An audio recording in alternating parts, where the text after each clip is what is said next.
Excuse me, আপনি একটু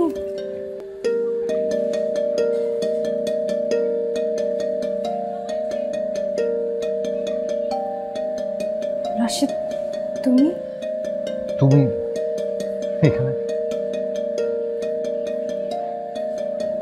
অনেকদিন পর, সহস্র বছর পর। কেমন আছো?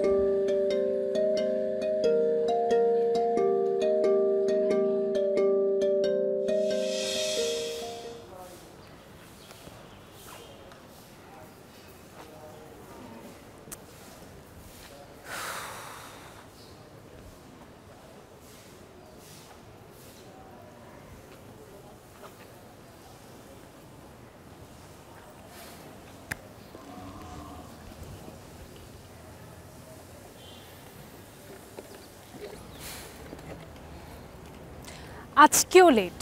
সরি, আজকেও লেট হয়ে গেছে। তোমার প্রতিদিনই তো লেট হয়। আমি কি রোজ রোজ তোমার জন্য এখানে দাঁড়িয়ে ওয়েট করাটা একটা নিয়ম হয়ে গেছে?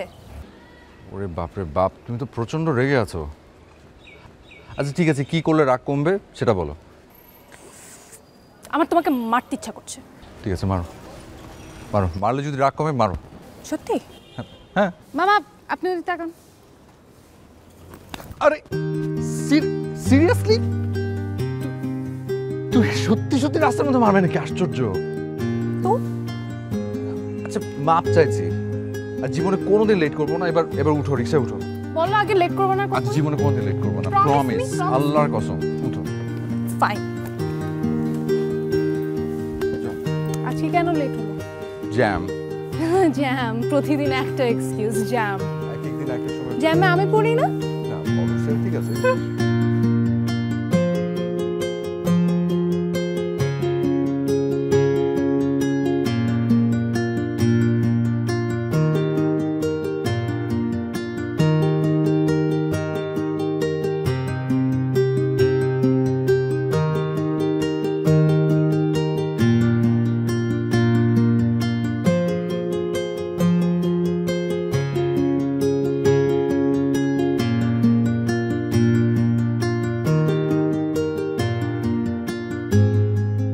হ্যাঁ বলো। বাসায় ফিরেছো? হ্যাঁ একটু বাসায় ফিরলাম, ফ্রেশ হলাম, এখন ডিনার করবো। আচ্ছা তুমি যে প্রত্যেকদিন নিজের এরকম নিয়ম করে জিজ্ঞেস করো যে আমি বাসায় ফিরেছি কিনা, ঠিকঠাক মতো খেয়েছি কিনা, এটাও কি আমাদের মধ্যে একটা অলিখিত নিয়ম? হ্যাঁ, আমার কাছে তো তাই মনে হচ্ছে। এই যে আমি রোজ রোজ তোমাকে ফোন দিই, এটা একটা নিয়ম, কিন্তু তুমি যে রোজ রোজ করে বাড়ি ফেরো রাতে, সেটা কিন্তু একটা অনিয়ম। কতদিন চলবে? যতদিন তুমি চাও। এই দায়িত্বটা আমার উপর ছেড়ে দিচ্ছ? মানে নিজে আমার উপর কেয়ারিং ভাব দেখাবে, সেটাও আমার উপর ছেড়ে দিচ্ছ। এত বুদ্ধি কোত্থেকে আসে? আচ্ছা বাদ দাও, তুমি খাওয়া দাওয়া করে তারপর আমাকে ফোন দাও।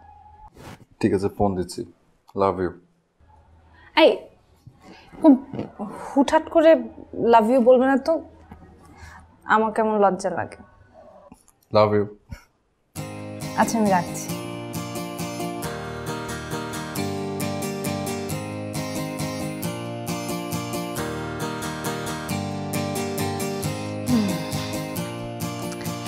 এই যে মা, নিজের হাতে তোমার জন্য বানিয়ে নিয়ে আসছি। আমিও নিয়ে আসছি। কি এটা? এটা তো কফি না। এটা গ্রিন টি। রাতের বেলা কফি খেতে খেতে তোমার শরীর খারাপ করবে, এখন থেকে গ্রিন টি খাবে, খুব সুন্দর আরামের একটা ঘুম দিতে পারবে। কি বেচ্ছিরি খেতে, একটু চিনি দিলেও পারতিস। চিনি দিয়েছি তো সামান্য। তোমার না ডায়াবেটিস, তোমার চিনি বেশি খেলে ডায়াবেটিস বেড়ে যাবে, আমার সব মাথায় আছে। তোমার তো সব কিছুতে আমার উপর মাতব্বারি। 10টা বেজে গেছে মা। ও সিরিয়ালটা শুরু রিমোট। হ্যাঁ ছাড় ছাড়, তাড়াতাড়ি ছাড়, মিস করলাম বোধ হয়।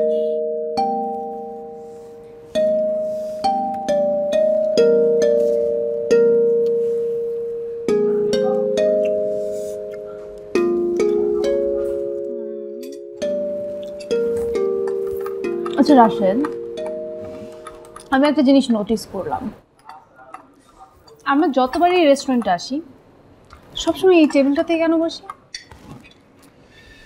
কারণ এই টেবিলটা আমার জন্য খুব স্পেশাল একটা জায়গা।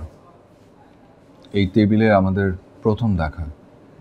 এই যতবার এই রেস্টুরেন্টে আসি আমি এই টেবিলেই বসি। তোমার চিন্তা ভাবনা কি অদ্ভুত। হ্যাঁ ঠিক আছে, এই টেবিলে আমাদের প্রথম দেখা, কিন্তু তাই বলে কি যতবার আসি এখানেই বসতে হবে?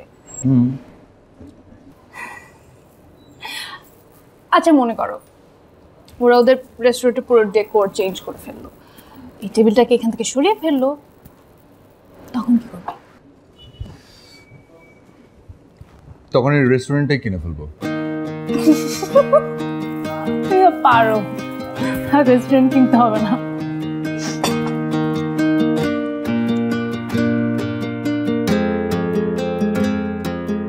সংসারের কাজ আর একা একা করতে ভালো লাগে না রে।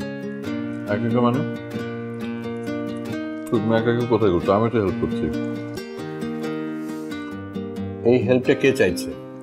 একটা মেয়ে যত সুন্দর করে সংসারটাকে সাজাতে পারবে, তুই আমি কি পারবো? সিরিয়াসলি মামা, তুমি এতদিন পরে সে বিয়ে করতে চাইছো? করে ফেলো করে ফেলো। আরে অনেকদিন বিয়ে সাথে খাই না, তাছাড়া মামির হাতে রান্না খাওয়ার শখও পূরণ হলো। আমি কি আমার বিয়ের কথা বলছি? আমি তো তোর বিয়ের কথা বলছি। মাত্র চাকরিটা পেলাম, আগে একটু সেটেলড হয়ে নিই, ব্যাংকে একটু সেভিংস করি, তারপর না হয় বিয়ের কথা ভাবা যাবে।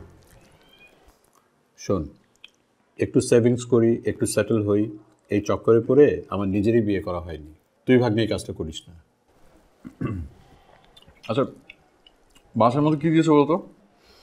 অসাধারণ হয়েছে রান্নাটা, খুবই মজা। একটু ভেজে নিয়ে রান্না করছো না? টপিক ঘোরাচ্ছিস না?